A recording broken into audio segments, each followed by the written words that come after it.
and I appreciate the committee's willingness to provide me with an opportunity to draw attention, once again, to the Abandoned Mine Land Economic Revitalization Program, or the AMLER program.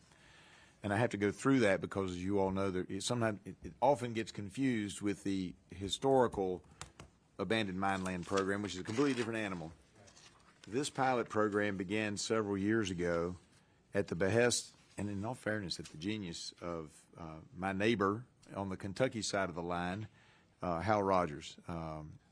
It was a great program, and then we piggybacked on his brilliance. Before it was created, of course, you had the old program, but under this program, the big difference is not only do you clean up sites, but you can transition the site for an economic development reason. In a district that is 409th out of 435 in take-home pay, it's a big deal. This has done more for the part of Appalachia that I represent in the coal fields of Southwest Virginia than any other program has done.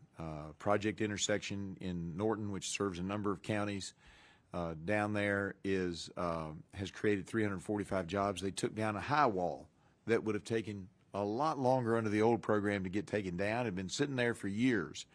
Took down the high wall, created an industrial development park, got 2 people already in it, got plenty of extra land. We have a site, a large site of several hundred acres, where they completely cleaned up an old coal fines pit where they put the small little pieces of coal they couldn't use at the time, cleaned that up, took down the old coal processing plant, and now there's several hundred acres. That one hadn't hit yet, as you know, with economic development and industrial sites. That one hadn't hit yet, but it's prime. It has rail. It has electricity coming in from 2 different directions.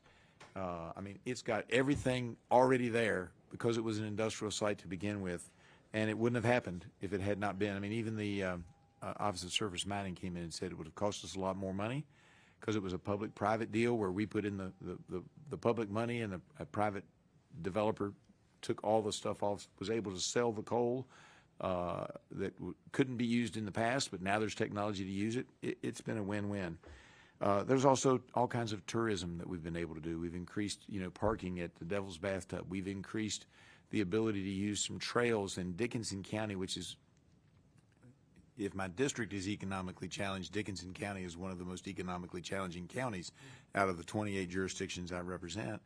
And they created horseback riding trails, and you say, well, what does that have to do with coal mining? Along the path they wanted to use were all kinds of mine portals, entrances to abandoned coal mines from the early part of the 20th century. Able to close those off, make those safe. That then made it available so that people could get in there and actually ride horseback. So it's been extremely important, and there's a lot more in my written statements, but that's what I wanted to get across. This has really been it doesn't cost that much money in the big scheme of things, but it's been big. I will also raise this issue that came up. We didn't start this way, but it's been a problem. Federal government has, and y'all took care of it in last year's language, and I don't know whether it survived the CR or not, but one of the concerns is that the federal government suddenly decided that if the people who got the money didn't succeed for whatever reason, then the federal government would take title back to the land. I don't have a problem with a term of years. I don't. And I can give you a whole legal dissertation on my theories on this. I would suggest 7. I don't have any problem with the federal government making sure that, that it's not some scam. I don't have a problem with that. But they wanted to make it in perpetuity. You can't get anybody to develop, and one of my counties has specifically said, we're not touching it. If the federal government is going to come back in, if this project doesn't work the way we planned and they can come back in perpetuity, we're not going to do it. So I would suggest 7.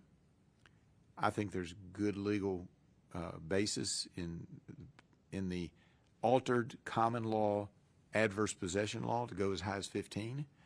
That's been amended for about 200 years in Virginia to a 15-year period.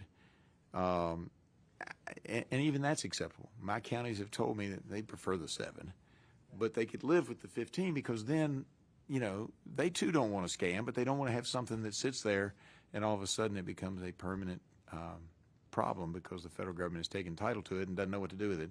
Local people are more likely to figure out what to do with it. So I raised that issue for you, and I'm happy to assist your team any way I can on that issue.